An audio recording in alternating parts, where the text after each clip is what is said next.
जो दिल में भरा तूने देखेगा उस जहर को, ठुकरा के मेरा प्यार मेरा इंतकाम देखेगा।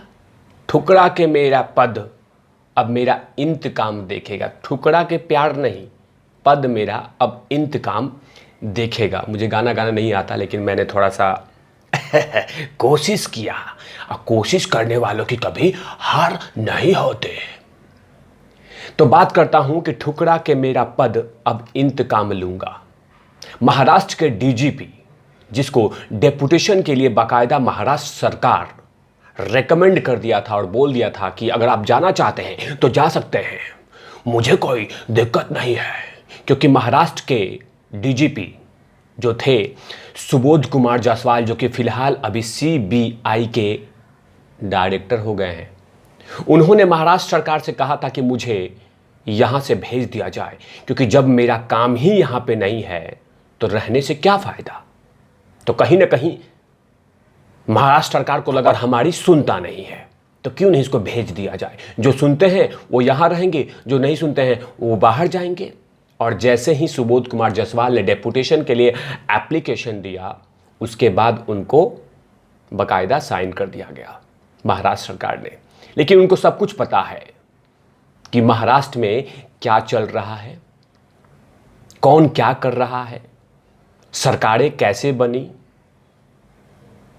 ट्रांसफर पोस्टिंग कैसे होती थी, कैसे कैसे सूटकेस लिए जाते थे, वो तमाम चीज़ें ही नोज वेरी वेल। उनको पता है तमाम चीज़ें, क्योंकि महाराष्ट्र सरकार के अंदर में रहने वाले डीजीपी थे, तो उनको तमाम चीज़ें पता होगी। तो कहीं ना कहीं अब जब सीबीआई के डायरेक्टर बने हैं, और सीबीआई वैसे भी 100 करोड़ की उगाही का केस का इन्वेस्टिगेशन कर रही है, अब जाहिर सी बात है जब वो डीजीपी थे तो उनका कोई वैल्यू नहीं था। आइए, मैं तिवारी भैया अपने मनगढ़ंत कहानी नहीं कह रहा हूँ, बाकायदा इसका जो इन्फॉर्मेशंस है बहुत सारे इलेक्ट्रॉनिक मीडिया और साथ में प्रिंट मीडिया में भी रिलीज हुआ था कि नाखुश नजर आते हैं महाराष्ट्र के डीजीपी, क्योंकि उनसे कुछ पूछताछ नहीं होती, कुछ बात ही नहीं होता, जिसको मन में आ रहा है वो कर रहा है, और कोई उनका वैल्यू नहीं देता। तो जब उनका वैल्यू ही नहीं देता, और जाहिर सी बात है इंटेलिजेंट आईपीएस ऑफिसर हैं, बहुत सारे घोटालों का खुलासा कर चुके हैं और बहुत सारे आरोपियों को चक्की पिसवा चुके हैं, तो जाहिर सी बात है कि अगर उनके पास टैलेंट है तो डरेंगे क्यों। तभी तो उन्होंने कहा कि जब मेरा महाराष्ट्र में काम नहीं है तो यहाँ रखने से क्या फ़ायदा, मुझे वापस केंद्र में भेज दीजिए। और यहाँ पे केंद्र में बैठे हुए थे नरेंद्र मोदी और अमित शाह जैसे जौहरी, और ये दोनों जौहरी को पता है कि हीरे की परख कौन सी है। और जैसे वो सेंटर में आते हैं, सुबोध कुमार जायसवाल झारखंड का बेटा, झारखंड की धरती से आते हैं, और झारखंड का बेटा जैसे ही दिल्ली में लैंड करता है उसको सीआईएसएफ का डीजी बना दिया जाता है, डायरेक्टर जनरल, क्योंकि जाहिर सी बात है टैलेंट भरा हुआ है कूट कूट के। कुछ सरकारों को टैलेंट का पता नहीं था, लेकिन जौहरी साहब को पता था कि इसमें कितना कला भरा हुआ है, तभी तो उनको सीआईएसएफ का डायरेक्टर बना दिया गया।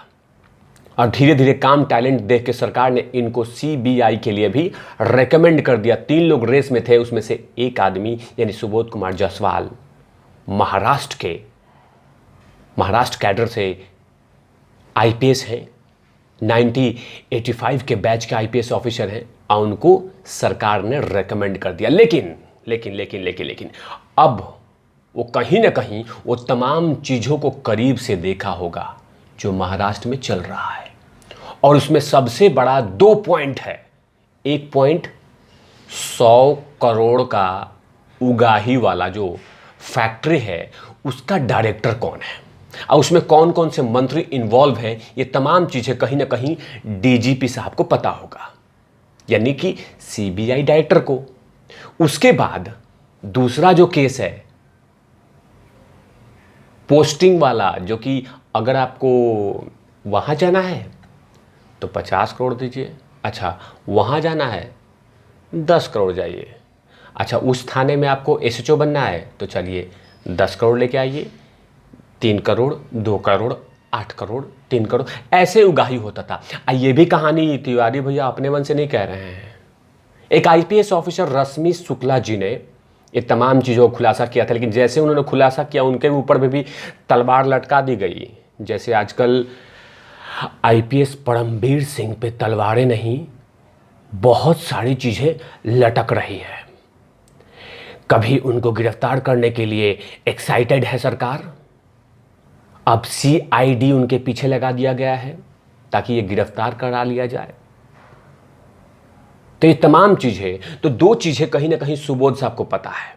एक जो 100 करोड़ का घोटाला है, दूसरा जो पोस्टिंग वाला, और तीसरा सुशांत सिंह राजपूत वाला भी केस।